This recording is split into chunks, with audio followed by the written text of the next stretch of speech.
Good afternoon and welcome to the pascom 16 release keynote. It's great to have so many of you here joining us today. Before we start, a few sort of official things to get out of the way. We're going to end the keynote with a question and answer session.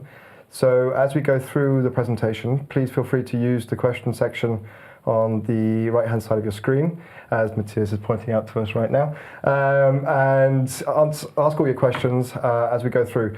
Don't wait to the end and bombard us with questions because we probably won't have time to go through everything. So if you want your question answered, get it in as we go along. We're going to start off with something from pascom 15 because we didn't actually demonstrate it last time around for end customers because it's mainly a bit more under the hood and so on and so on. But it's the pascom exchange connector. So Matthias, take us away. Yeah, we introduced the exchange connector to pascom 15 already. Why did we do this? Because we had Outlook integration already. And this was for desktop clients, and we wanted server to speak to the server. Yeah. This has a lot of benefits. One of the benefits is that you can do it asynchronously, so every time, and you can really do a sync, and you can make use of informations you have in your exchange, because you could add some pascom labels to the pascom contacts or to the contacts while you're importing them, like your customer number, or if you have a special information about this customer, like his birthday, for instance, or he's a very good customer. Or whether he's blacklisted or VIP. He's blacklisted. That's also happening sometimes. And you can do all of that if you have a server-based connector. And what we did to the connector is he can do 3 different things. So he can synchronize public, shared, and personal address books. What does this mean?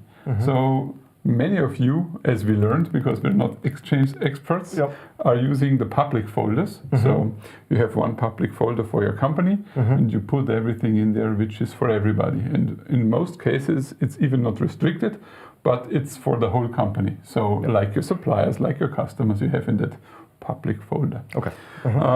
For pascom, you just create another Exchange user, and every public folder where the pascom user has access to will be imported. Okay. So if you don't want this and that public folder to be imported, just delete the access right for the pascom user you created, and then you won't import it. The next thing is you just need one connection, so you define just the one connection for the pascom user, and he can even read the private phone books of your employees into the private phone books of pascom from the exchange to the pascom address book. How is this done? He can connect, and then he can impersonate to the other user. What you have to do is you have to allow it for the pascom user in exchange, first thing. The second thing is the usernames on pascom and exchange have to be the same, because otherwise you would need a kind of mapping.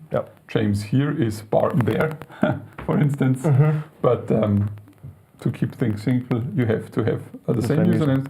It's not a big deal, because if you have an exchange, you have also Active Directory, because Exchange needs it, and it's clever to import the user and authenticate against Active Directory with the pascom solution, so the usernames are in any case the same, so just works out of the box. Okay, so moving on to what we're really here for, which is the pascom 16 brand new. We're also really here for Exchange. Yeah, we're also really here for Exchange, but the main reason of the presentation today is the new pascom 16 client. And we've done a lot of work on the client. Matthias is going to go through some of the new features. It's completely new, and one of the main features that we've got is the framework has made it 100% responsive. What does that mean, Matthias? Yes, this does mean it's 100% new and responsive. Yeah, okay, fair enough. We did 2 major changes. The one is it's now natural integrated into the different platforms. It's C++, so as natural as it can be. And the second reason is that we need a responsive design because we want to be compatible to almost everything, every display, every device. So pascom 16, which we released today, is compatible to Linux, Windows and Mac Mac. OS, but in future the same platform will be available for Android and for iOS.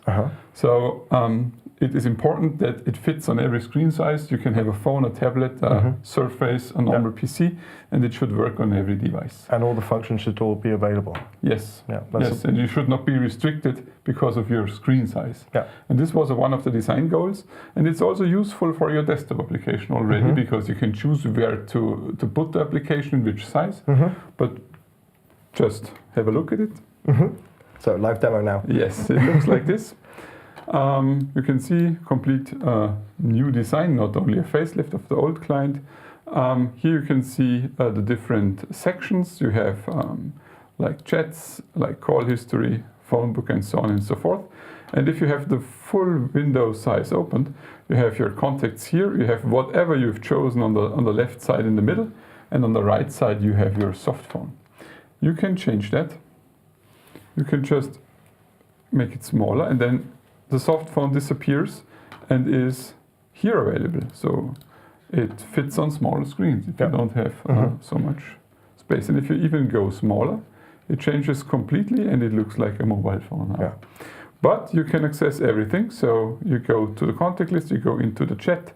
You can access everything in every mode. So if you go to details of the phone call records, so you can see the point and you can see where this will lead us to. Yes, exactly. So it's a big building block for future versions of pascom. And one of the next key things that we've done is it was a requested feature that our new app should be native integrations. And so what does that exactly mean for the end user? For the end user, it means that we can integrate it into the desktop completely and it feels naturally. So we could introduce, or we have introduced a background mode.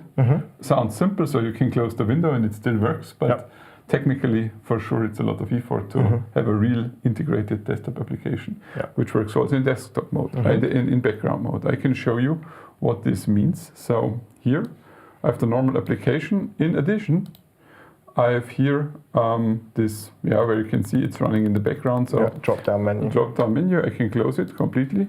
It's closed, not only minimized, and now it completely works. So you're reachable, you can have your pop-up messages, you can give me a call if you like. You can see I have the incoming message. I can reopen the client, it really goes fast, so we introduced background mode. Same goes for Windows. On Windows you have, as usual, the system tray icon. Thank you for helping me out with Windows. Here you have the system tray. You can also completely close it. You see the application closes. You don't have to demonstrate it again. I think everybody can imagine now it will ring again and you will see it again. And you can start the application again and it's back and up and running very, very quickly. So this is the first thing we did because of the, what you can feel now because it's a native application. And it works. And it's also one application now. In the past we had two applications, our soft phone, which was already a native part, and our client, which was the second part. You had two processes, no longer. So it's one software and it's much, much smaller. The download size is about 20 megabytes. It was almost 200 in the past. And you can feel it starts faster, it reacts faster, so it's really much smoother. Yes, and easier and friendlier to use. Yes. One of the other things that we worked on was, of course, focused on usability and user experience and so on. And one of the things that was often asked for was an improved contact list.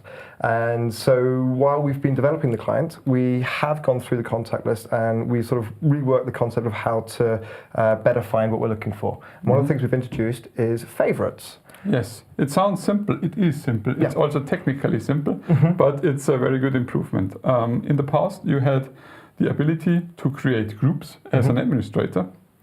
So you created a group for every, let's say, department in your company, sales, support, R&D, I don't know. Whatever they may be, Yes, and it was also possible to have groups on the client side, but it was relatively complicated. You had to go to the settings menu somewhere deep down there and create another, I don't know, and then add some users.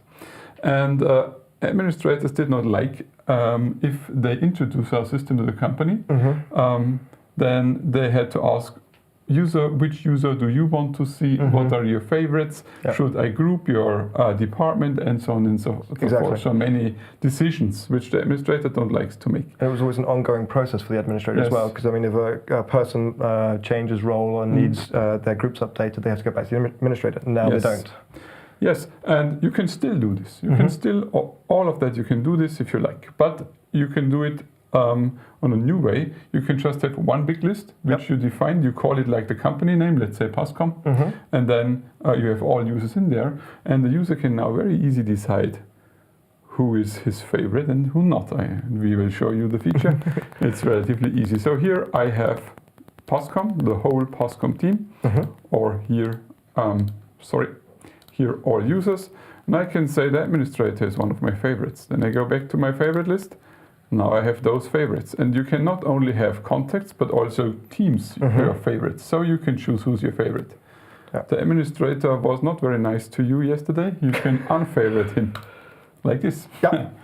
Now you can no longer talk to him. You can, but you don't have to see his face every day. Now, so fair enough. You can click him. I mean, it has some pretty good sort of end user functionality in that. For example, you can now configure exactly according to your requirements the people who you see, who you communicate with most often, and the teams that you're involved in. Yes, and you want to enhance this also. Maybe in future you can also have some contacts of your address books to have on your favorite to click on them and just to dial them. You cannot chat with them because they have a normal... Yeah, they're external. External, I don't know, landline, so no chat. But you could do something like this. We will see. We welcome your feedback. If you have feedback, please go ask the question now, but you can also go to our forum. We have a client forum there for English and German, and just let us know what you think and which new features make sense and which not, that we can improve the ones, and the others maybe it was a bad idea. we'll find out. So yeah, moving on. One of the next things we did was making the client settings much more accessible and intuitive to understand. In previous versions of the desktop applications, they were perhaps not so user-friendly and not so easy to follow.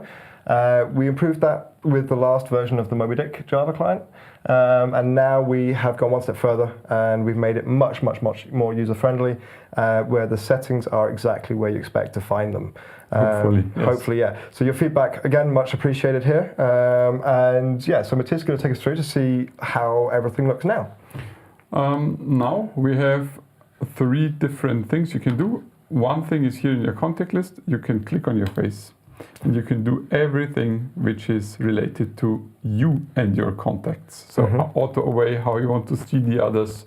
You can generate a new avatar for you. You can select one. You can crop the image if you like. So 1,000 things. And if you want to change something on your phone, click here. You can do phone settings. You can call forwarding, configure the soft phone, change your PIN, and so on and so forth. And for everything else, you go here to the one and only gear menu. Yes, finally we're down to one gear menu. And it's also very nice. So you have the options here and you can just go through them. No sub-menu, no tree, no nothing. Just try to do it very easy. Good. So yeah, I mean, this is obviously a massive step forward. And the next thing we did was we reworked the phone book that we had and made this search much more advanced and much more intuitive to use.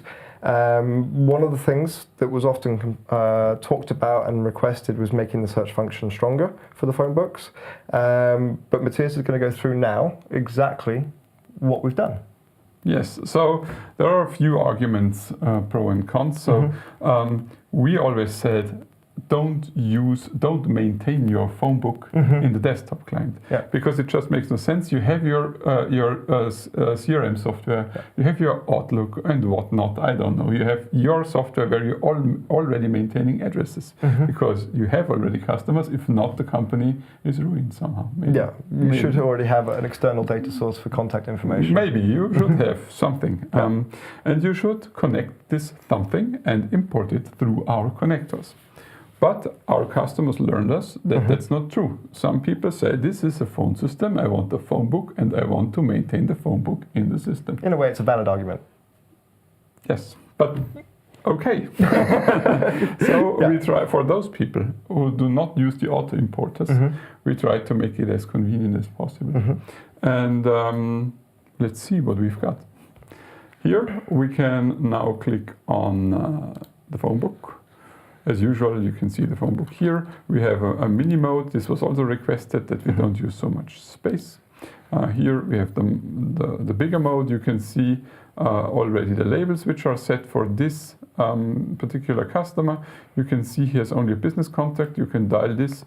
This is his home contact, which is not in the data. So you can change it very easy. Go here and edit now. And what's also cool, you can directly set the labels now. You can say, no, I don't want this. He does not get any longer support, and he's no whip. Poor customer. Yes. Save it, and that's it. So it's very, very easy, and you can restrict who is allowed to do this in the company phone book. For sure, there is also your private phone book. Everybody can do it in the private phone book. We had this already in the past, everything, but now it's relatively easy to maintain it directly from the client if you want to. Okay. Even with the labels. And the argument is, yes, I import them, the addresses from a source, but I want to maintain the labels here because maybe I have a blacklist and I want to add the label here and not in my other software, which you could import then. But that's an argument, and we made it more convenient. Not every user who does the maintaining of the phone book has access to the external data source, so maybe that's one of the arguments there. Maybe, yes. We've made it possible for them to now do it. Yes, we don't have to understand it. Many people requested it, so we did it. Exactly. Fair enough. Good. Now, the next thing that I did mention a little bit beforehand was the improved search function. And you can see here from the image on the screen that, okay, it's gone now, but never mind. There we go. Again. That we've got the different results for the search and so on for company phone book, private phone book, and all that kind of stuff.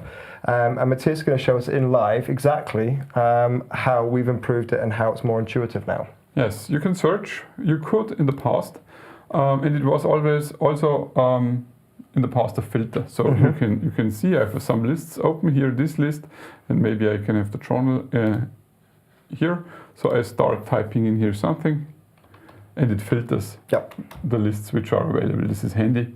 But if you press return, then it searches in depth. So what's new now, I can say something like mat-pass, 2 fragments of a word, and now it searches, and you will find mat-pass because it matches here, here, and here in the beginning of the company, and it will be the first hit because it has an exact match of the beginning of something. You can also search for fragments in the strings, so that's also possible. So that's relatively cool. You should find easy what you're searching for, and it's categorized in phone book, call history, and chat archive, and you can just switch between the different categories for your search result.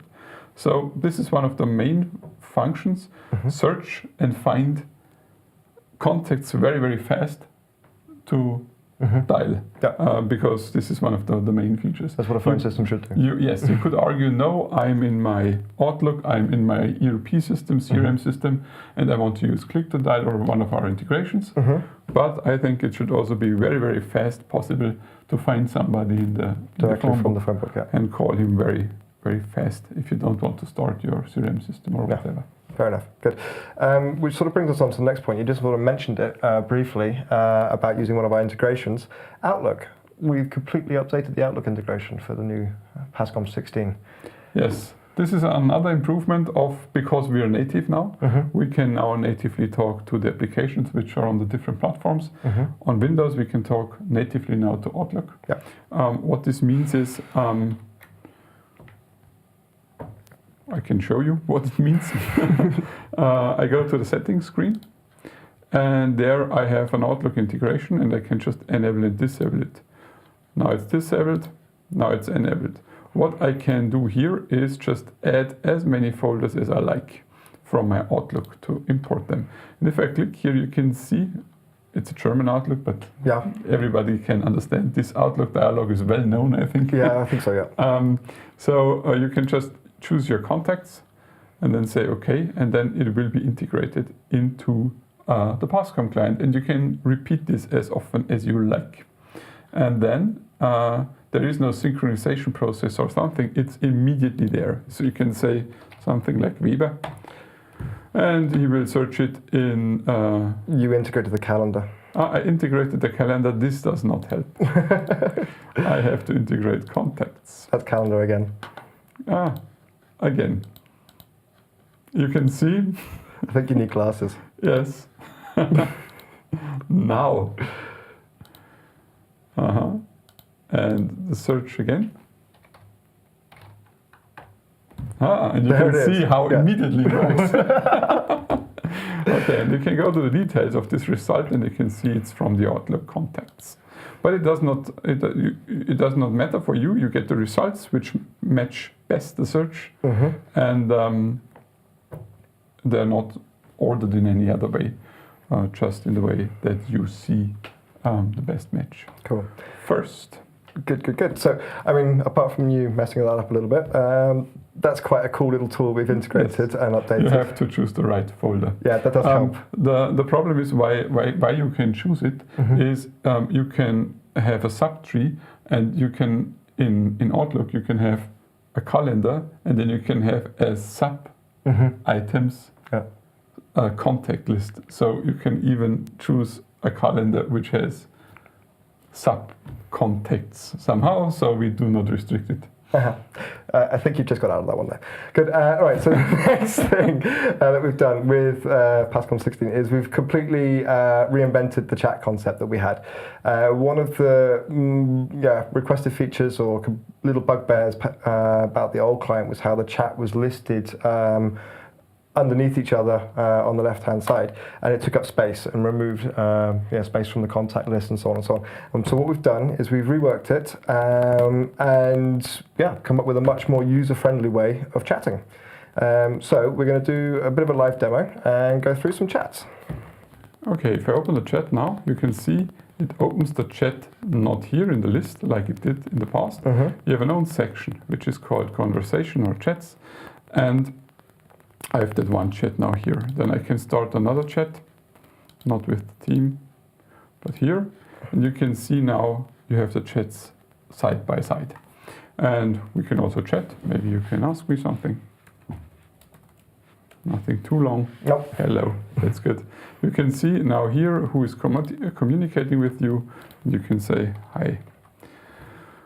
So this is relatively easy now, and if you move it to the smaller mode, you can still use everything, and if you go back, you have just a list like this, and so on and so forth. So it's very WhatsApp-like. Yes, so you can use the chat in every size you like, and it's user-friendly in every size. One of the things that I really find useful with it is on the toolbar on the left.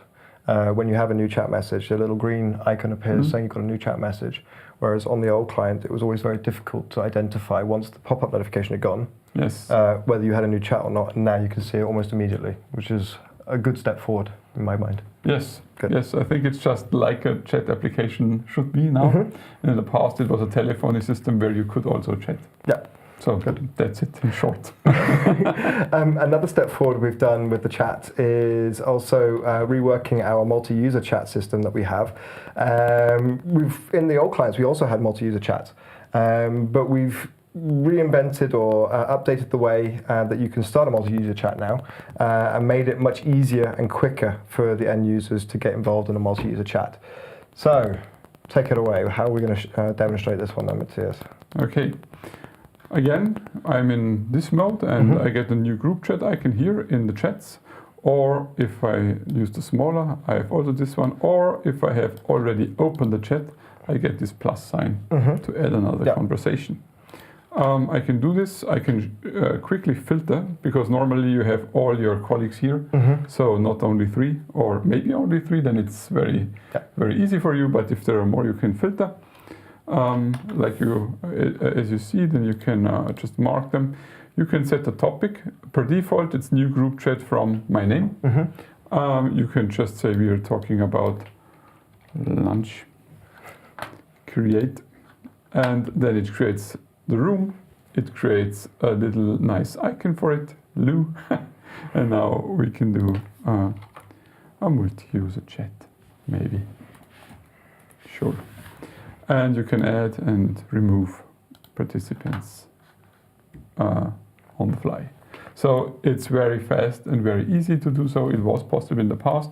There were many ways how you could do it, and maybe it was a little bit confusing. Yeah. So there's one way to do it now, and a very convenient way, I think. Yeah, good. Now, the next thing that we've done, you've already seen it a little bit in the client, that we've got sort of 3 sections to the client. You've got your contacts, your content area, and on the right-hand side, we've improved the telephony workflows. We made a step forward in the last versions of the Java client, where we put the telephone dial box in there. But now it's there almost permanently, depending on the size of the screen you use, but it's always present, so you always have your telephony functions available for you. And we've made the workflows for doing normal everyday activities much simpler. Yes. Including things like we had a big history regarding phones and soft phones, because we had them very in the early stage of mobydick already, and now with pascom. And our first idea was it has to look like a phone, because it's a desktop application. You can type something in just your search box, and then we ask to dial something. We figured out that people don't like this, because they want something which looks like a phone. And then we thought, okay, which kind of design should we use? How should it react? And if you followed us at the beginning of the presentation, we said this should be on every platform. Also on Android, also on iOS. So let's make it like a smartphone. Everybody can dial a number on a smartphone. Everybody has one. Everybody has one, so everybody is familiar to the design and how it looks like. Maybe just do it like this, and that's what we came up with. Fair enough. So we can show it in action. Thank you. You're welcome. Here I close my chats, and then maybe you can give me a call. Now you can see it looks like your mobile. You can see a pretty picture, or something out of your phone book. We generate also here some avatars. You can still see all the details. If it's worth to answer the call or not, then you can answer it. It looks like you expect it. You can have add call, transfer, hold, everything in place here. A little tricky thing is, if you're in mini mode, you need to click here and say add call, and you can type another number. But if you are here in that mode, it's very convenient to just click on somebody else's head. I will see where the administrator is gone. Here it is. I click on it, and you can see Diane is now on hold. You can see it very clearly, and you can see that I'm now talking to the administrator. And maybe I say transfer them. And now they're transferred. So I made a transfer very easy, and I think very intuitive. And we tried to do this for every situation. So for attendant transfer, for client transfer, for conferencing. So everything should be a little bit more natural. And if your users still complain, we created some cheat sheets in the documentation. They are not online now. Just yet, but they will be very shortly this afternoon, hopefully, touch wood. Yes, and we created them, and there you have a picture, and the topic is, let's say, attendant transfer, and then you can see the 3 steps which are possible, because you can do it in the phone directly by pressing transfer, or you can right-click on the avatars or your contact list, or you can even call somebody off your phone book. So it's explained, and it should be easy. We focused a lot on this because we are a telephony system, and doing the main job telephony should be easy. One thing to note about the documentation is that it is end user specific. So everything in there is literally, you could print it as a PDF, and you can then go around all your desks and say, there you go, or send it via email and say, that's your user guide for the new desktop client, and your users will be able to learn no quite quickly. technical stuff in there. No. I think that the most worst case is ask your administrator. But you can also delete this if you like. I think there may actually be one instance of ask your administrator. Yes. And then following up from that, as we go further down the line, we will be obviously doing some tutorials and so on. So it's going to get much more easier for everybody to use. And one thing, if you cannot find it, it's in the administrator documentation, but it is a section desktop client. Yeah, it's called user guide. User guide, and that's just for users. Exactly. Good. So moving on to the next bit. pascom client now registers itself as a URL handler. This is a bit more technical for me, so I'm going to just go, Matthias, what's going on? What's a URL handler and what does it do? You click on something and it dies. And that's kind of cool. That's cool.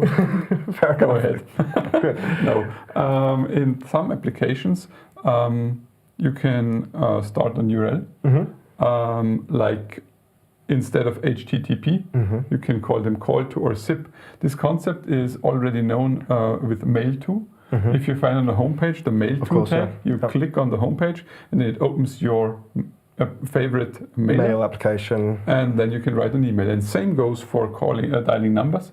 And many applications can provide you a link with such a URL handler, and we can react on this. So in Windows, if you click on such a number, then it asks you, do you want to open it with pascom? Maybe it asks you, do you want to open it with another telephony? And of course you say pascom. You say pascom, and then it does the right thing. Fair enough. So that's everything you can say about this feature. Good. So then moving on to the next bit is one of the much loved features we had before was our shortcut keys for click to dial and things like that.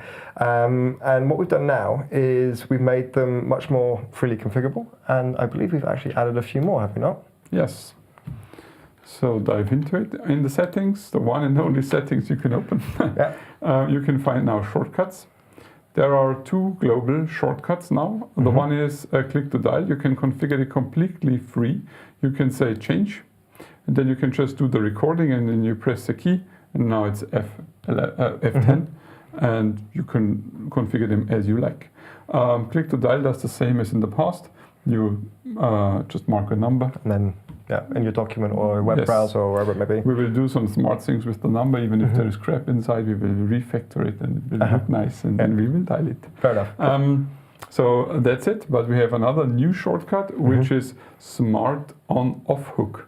And I want to explain this a little bit because I think nobody can understand it. It's a bit ambiguous. Yes. Because, I mean, to be fair, I did the translation for this and I got it wrong the first time. So it does more than it looks like. It's the pascom power button. Yes, so good. Yes. What it does is it does the right thing in the right situation. So good. If you click this shortcut and the client is not on focus or not in focus, then it opens and goes directly to the dial application. So you click it, it goes to the dial application, you can type in a number, return, and dial something. If your phone is ringing and whatever state the client has, if it's minimized, if it's closed in the background, if it's whatever, you hit this shortcut and you will automatically answer the call. That's ideal if you have a headset or something like this, or if you have a hardware phone but the headset, you just click it. If you do it again and you are talking, you hang up. So context sensitive button. Hence the smart on-off hook. Yes. But it does more than that. No. It brings the client back in focus sometimes. Yes. Good, fair enough. Yes. It does 3 or 4 things. Which is the right thing. Just every time something is happening on pascom, hit this key and you will see how good it works. Good. And in terms of other shortcut keys and so on, we've made them freely customizable, and we've also put in a restore defaults in case you really mess them up. In case you messed it up, yes. Exactly. And we have a warning if you use the same shortcut twice. That's handy. Yeah, good. Now, another really requested feature is interoperability for JABRA and Plantronics headsets. What that means is we can now actually use the headsets not just as a headset, but also to be able to accept calls and so on and so on.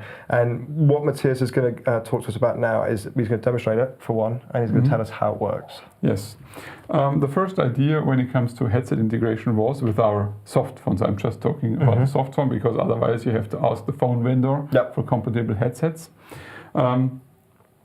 The first idea was just to react on the button. If somebody presses the button, which I have here, a headset, I have here a lucky plastic button, and you can push it, and it does something. The idea was that we make something generic, and if you click on whatever headset, it works. This was not true. It was a bit short-sighted, I think. Yes, yes. So what you really need is an SDK for every vendor and for every platform. So we have 3 platforms and 2 vendors, so this is already 6. Okay. The disadvantage is you have to include the SDK for every vendor if you want to support the headset properly in every situation, because the headsets can do a lot of things. So this is the disadvantage that you have to edit. The advantage is that if it is integrated with the SDK of the vendor, it supports everything the vendor has. Every model, every feature, everything. So that's very good. The other drawback is not every vendor ships his SDK for every platform. This is true, yes. So JABRA does it in a new version for all 3 major platforms, Linux, Windows, and OS X, but at the time where we were integrating it, only version 1 was available for JABRA, and it was only for Mac and Windows. Same goes for Plantronics. They have no Linux SDK, so it's only for Windows and Mac. And that's what you have to know. So only Plantronics and only JABRA and only those 2 major platforms, not for Linux. For JABRA, in the future, if we move to SDK 2, we can also support Linux. But for now, just the other 2 platforms. So this is what you have to know. How it works is relatively easy. Here you can see the client. What you cannot see is I'm now plugging... Matthias is plugging in the headset. Thank you for explaining what I'm doing. That's no problem, anytime. So you wait a little bit, and then you can see it detects the headset I add there. And what now happens, if I dial a number, so I go back to the monitor and dial my voicemail box, you can see now the light is on because I'm on the phone. And if I press again, I can hang up. So I can use those keys. It does the right indication. So maybe you can give me a call, James. Then you can see that it has a ringing state. This also depends on the vendor. Some have that, some not. And I can answer the call and I can hang up the call. So what the vendor wants to do works. Cool. So whatever he has implemented in his... And as I said, that was often requested feature for the soft phone integration. It's also something because we have the native client now. Now it's easy to do things like this, and this is why we did not do it for such a long time. And so many people requested it. This is the reason why. So it's a good add-on for any contact center and so on there. Good. Now, we've gone through quite a lot today, and before we get on to the Q&A session, I've got a bit of a plug. We are going to be, next month, on October the 4th and 5th, at EXPO in London at the XL, along with our technology partners from SNOM. So if you want to get a face-to-face meeting, demonstration of everything that we've got on offer for all the clients that we have and for all the solutions that we offer, please feel free to go onto our website, book an appointment, and we'll be more than happy to meet you there and give you a one-to-one face-to-face presentation.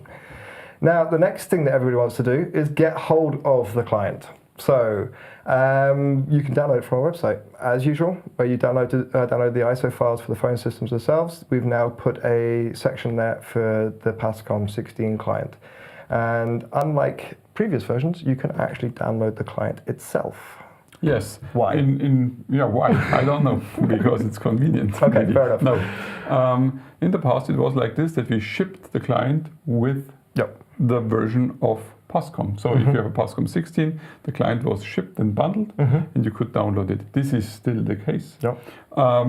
But we thought it would be nice if you can download it separately and that you can connect it not only to pascom 16, but 15 and mobydick 7.14 and so on and so forth. Yep. And we just react on that.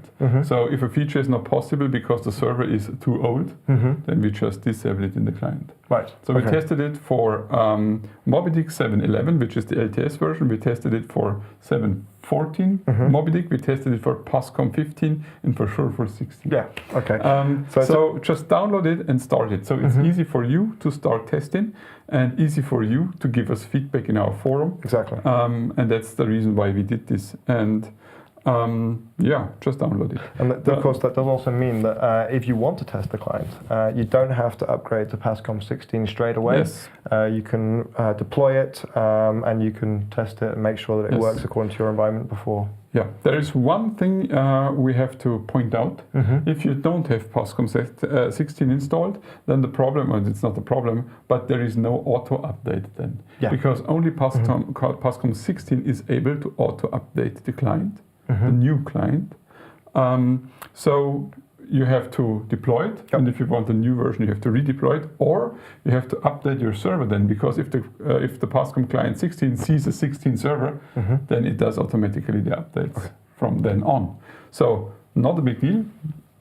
You can test it. It's not a problem, and we try to make things as easy as possible for you. So a little bit of a gift, benefit to everybody, you can all use it. Good, so right now it's time for the Q&A session. So I hope you guys have been sending in your questions. And I'm just gonna have a quick look to see what we've got. Yep, we've got a few here. So we're gonna start off. Our current server version, 7.12.06, can we upgrade directly to release 16? Yes, make a backup. Please do. Update. Yeah. No. But you don't have to. If you just have in mind, you can do it, and our migration script just run through the whole process. As every time make a backup, database backup, upgrade, and then use it. But if your focus is just testing the new client, try it. We did not try 7.12 exactly, but we tried 7.11 because it's the LTS version. Yeah. And the chance that 7.12 just works is very, very high. So if you just want to see the new client, test it on your 7.12. Maybe it just works. Okay, fair enough. We've got another question here, which is actually quite a good one. I noticed that the gear menu settings are automatically saved. Very observant of you. Can I exit the gear menu without saving the settings? No. No. What you're doing is life. as in real life, everything is life. Yeah, fair enough. Cool. You cannot. That's a good question, but you cannot mess something up which is really dangerous. I can show you what you can do in the most dangerous case. This is you can switch to black. You can switch to black. This is very dangerous. I've got one that's more dangerous. You can change the language to Bavarian. Yes, that's also very, very dangerous because you will never come back to English because you will never find it. No, I mean, I live in Bavaria and I can't understand it. So yeah, anyway, good. So yes, it's true. It saves automatically, and you cannot mess up much. There's no real dangerous everyday necessary essential tools that you can destroy there. Good. Okay, got another one here. Is there a sort of boss mode that changes the favorites view when the boss walks by? No, there's not. Okay. We've already answered this question. Panic button. Yeah, panic button. No. Will the new client work with older versions? We've already answered. So we've got some more. We've got some questions here about the team functions. We did miss them. We did not explain that. No. That's true. Yeah. We will do now. Yeah, so statistics and dynamic logins and logouts and so on and so on. Everything. Yeah. So now the team is just also in that list. We have a special filter for it, which is automatically in the server. You can see all teams, but also, not on all users, but here. You can also have it as a member of your whatever you created group, but they're just as every other contact in the list. And you can go here and you can see everybody, including yourself, which is a member of the team. I'm an inactive agent, I can log into the team. Now I'm an active agent, you can see it changes immediately, and I can make a break. We have no pause reasons. Oh, well. Because we never make breaks. We're always on duty. Yes. Yeah. But you could. And you could also, which is requested by call centers, you can only also change from one pause reason to the other, because sometimes you have to do, there is a kind of auto pause. You talked with the customer, then you have a standard auto pause of 30 seconds, let's say, for post-pressing notes or whatever. And then you realize that you have to go to smoke. And then you have to switch back to active, and you get the next call, so you never could smoke. Yeah. You should stop smoking anyway, but you can now change one pause reason directly to the other pause reason. Yeah. That's handy. Fair enough. Cool. Good. And then let's have a quick refresh, see if we've got any more questions coming in. I've got one about, can we set up a conference call from the client? Yes, but only for, so we have two different things. We have a conference call with the soft phone where you can have up to 3 participants. Yeah, a 3-way conference. Yes, but we have also the conference server, which is configured on the server. Not in the client, and there you can have as many participants as you like. Okay. And for now, it's configured on the server, and you cannot see it, especially in the client. You just have to know the number of the conference room, and then you can just transfer some guys into it. Then you can talk to each other. But in the future version, it's planned that we have also those conference visible in the client, and then you can use them. They're very easy. So also for the team, every team should have a conference. So it will be much, much better in the future. Okay, good. Another question here. Video and desktop sharing, any plans? No. Yes. Yeah, come on. Yes. Yeah. Oh, this is a good point to explain our roadmap. Yeah. Maybe. So now we're releasing 16, which has the desktop clients version, and the roadmap we already explained them at the beginning of the year, and for now we fulfilled the roadmap. Yeah. The next thing is pascom 17. Yeah. pascom 17 will have the mobile clients, everything in there with push services and easy pairing and stuff like this. You will see it will be I'm really excited about that release. And this will be this year. Okay, that's good news. For sure. The next 18 will be the platform unify. We have now the cloud stack and the old-fashioned classic mobydick platform. There will be a union of those two platforms. So everybody has then a cloud-enabled PBX with session border control and everything on his hands, and can put it directly on the internet. This will be also very, very cool. And this is the foundation for the next huge step we will make in UC, in pascom 19, where we'll have conferencing, video conferencing, screen sharing, everything in there in the clients. Okay. Now we've got a question here, which we've just answered. Do we have a mobile app? Yes, we do have a mobile app right now. But as Matthias just said, in pascom 17, we will be upgrading it so it reflects what we've done in pascom 16. Same application across all platforms, very consistent, unified across everywhere. We've got a question from one of our German followers who obviously missed the keynote earlier, and it's written in German. So I will contact you immediately afterwards. And you can translate it. Oh, I can translate it. Okay. Can't you? Yeah, I can. Can the new client do click to call under Mac OS? Yes. Yes. That was easy. Yeah, it was rather easy. Yeah, I can read it. Yeah, everything's yes to your question, give or take. Yes, the question is the macOS address book. If you can import it, if you can do a click to dial. I don't know. If the macOS address book does use URL handlers, then yes. If no, then no. I never used it. Okay. I have a Mac, but I never used the address book. To be fair, I've only integrated my Mac address book for demo purposes. So, yeah. Sorry. Don't know. I don't know if it uses URL handlers, then yes. Best thing to do is just download it, try it, and let us know. Yes. Why not? True. Good. Moving on. How long will the older clients still be supported? Relatively long, because we have bigger customers which use flex panels very, very often. And the new client don't has flex panels integrated. The new client has or what we will do in future is we will create web panels, because many customers requested. They said, I don't want to start a panel out of your client. Yeah. Why isn't this just a website? Yeah. I want to distribute it easy in the company. I want to have it on big wall boards or monitors. Yeah. To show it, and so we do this. Therefore, you can use the old client in parallel with the new client as long as pascom 18 or 19. So 17 will be the next LTS version before the platform unify.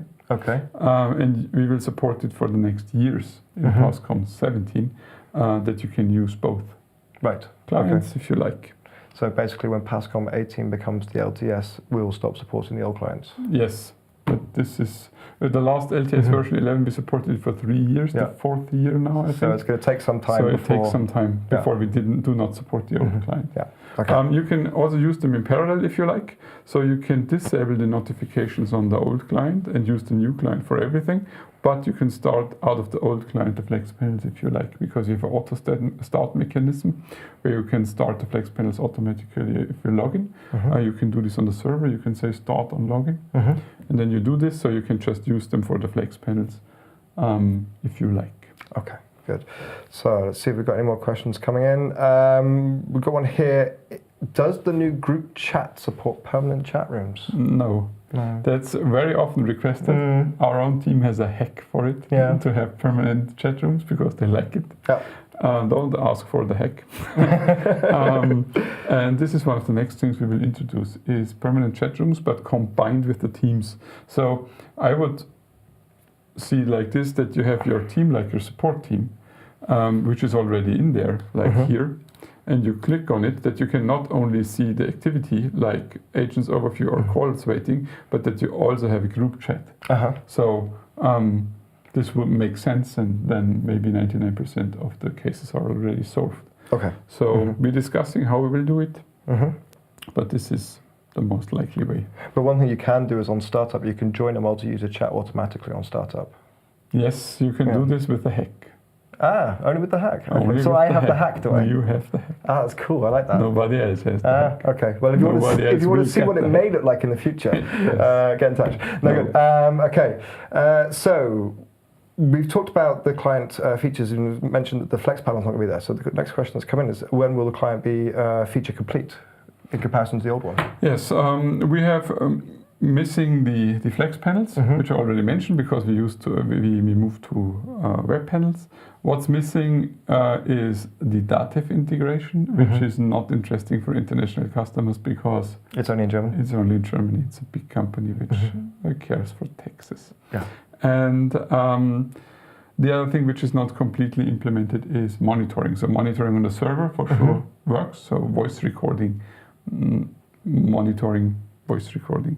So in the old client, you could just click on a red big button and then you monitor start a manual recording and so on. That's not in there with the manual recording. Okay. The auto recording still works, but this is missing. And that's all. And we will be feature complete until pascom 17. So basically in the next release, yes, we're striving to be up to date as to where we were with the old clients. Yes. Cool. Good.